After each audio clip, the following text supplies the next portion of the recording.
I want to make a comment about Islamic apologetics.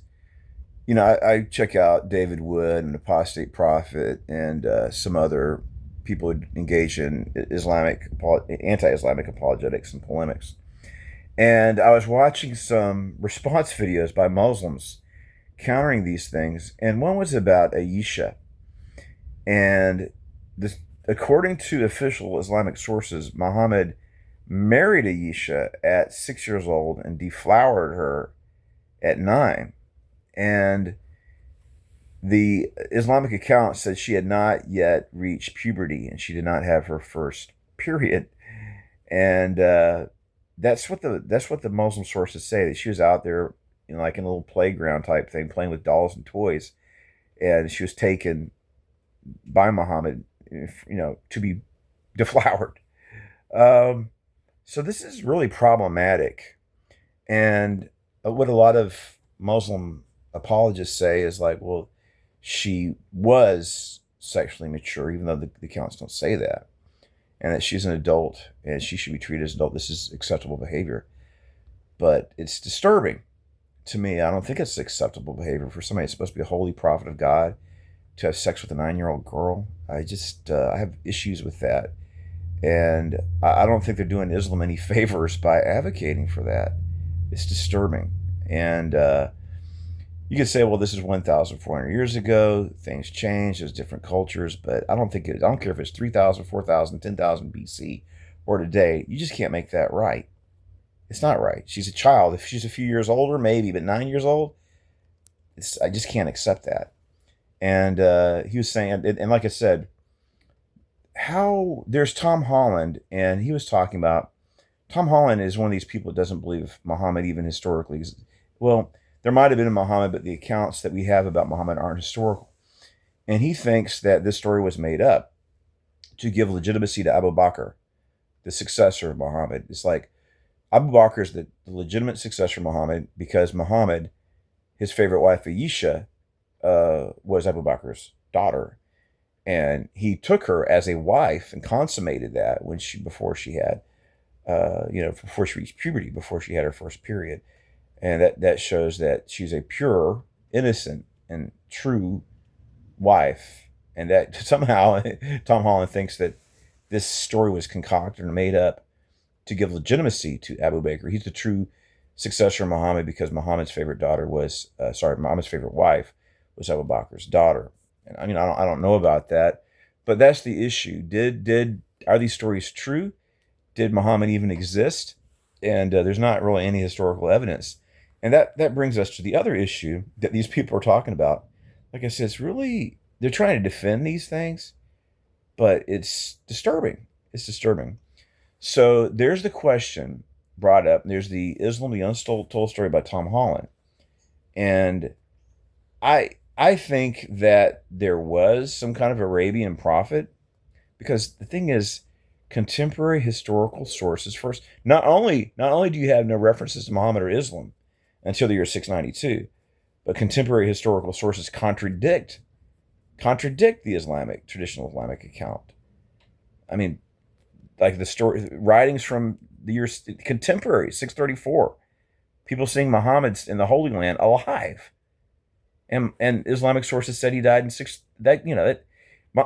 according to traditional Islam, Muhammad died in the year 632 in Yathrib or Medina.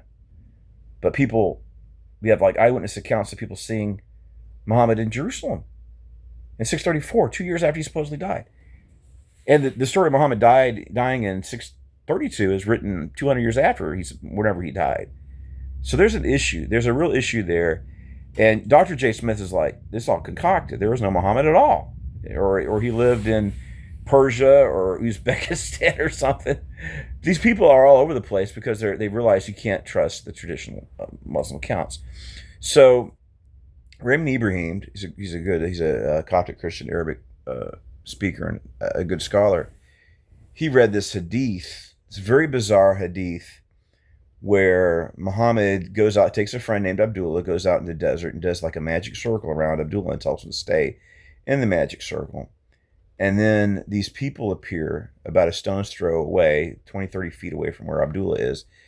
And these people known for their strength and sexual prowess and large genitalia appear. A crowd of people appear, and the text says they ride Muhammad all night long, and they try to ride or assault Abdullah, but he stays seated down on his bottom in his magic circle.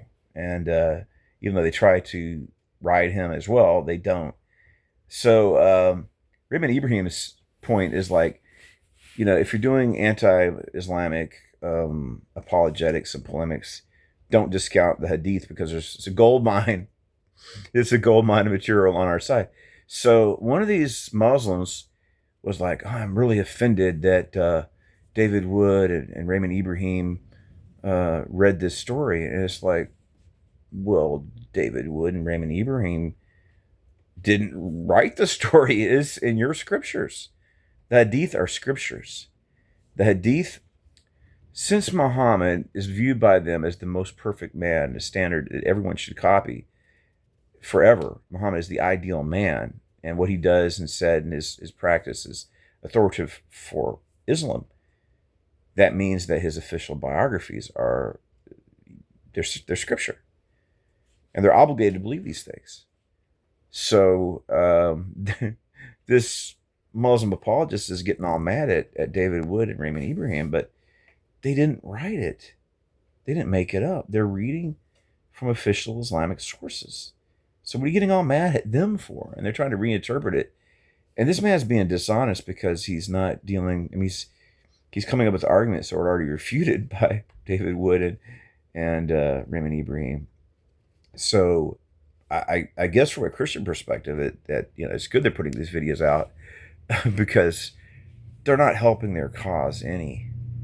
And both of these stories are very disturbing because it seems if you're going to have this man as the pattern for all conduct, and the story about meeting the suit Al Zut, the men, the large, dark complected, tall men with large genitalia out.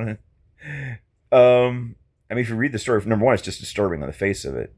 Secondly, if this isn't some kind of rendezvous for nocturnal activities, the other thing with the magic circle and all, it could be some kind of a summoning of spirits, and it's just bizarre.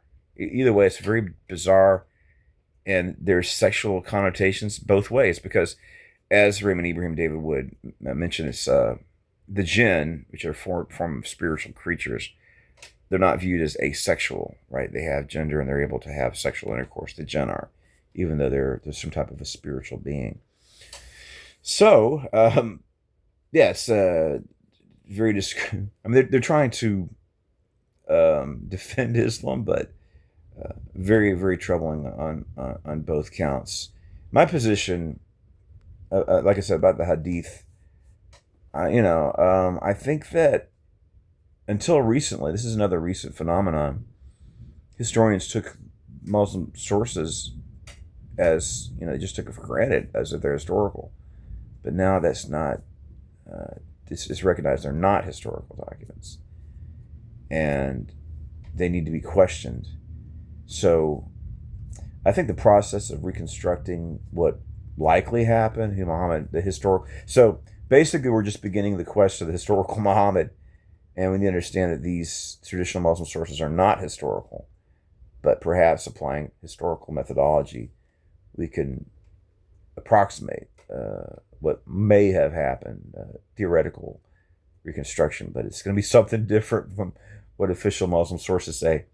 And in conclusion, and so Tom Holland says, look at the story of Muhammad with Ayesha. Well, Tom Holland could say, somebody just made this up to validate Abu Bakr's role. But that's not an option that Muslims can take, right? And that's the whole reason why Raymond Ibrahim brought up the issue of the Al Zut and this weird potentially sexual encounter out in the desert with multiple Al Zut men and Muhammad. Because we have these stories that what is Islam going to do? Are they going to, if the historical Muhammad is different from the Muhammad of, well, Sirkadi himself admitted there's holes in the narrative. But it's not an option for Muslims to say, "Oh, the historical Muhammad wasn't." The Hadith aren't reflective of history. They're obligated to believe these sources. They're authoritative for them. So, um, and Stephen Shoemaker wrote this book, and it's like, well, he's a historian working on it. He's trying to approximate who Muhammad was. And it's like the historical Muhammad was much more kinder and gentler than the Muhammad of modern day Islam. But that's not an option for traditional or religious Muslims, right? If they accept that, the whole structure of this religion collapses. So anyway, we live in interesting times, and there with these new debates and controversies.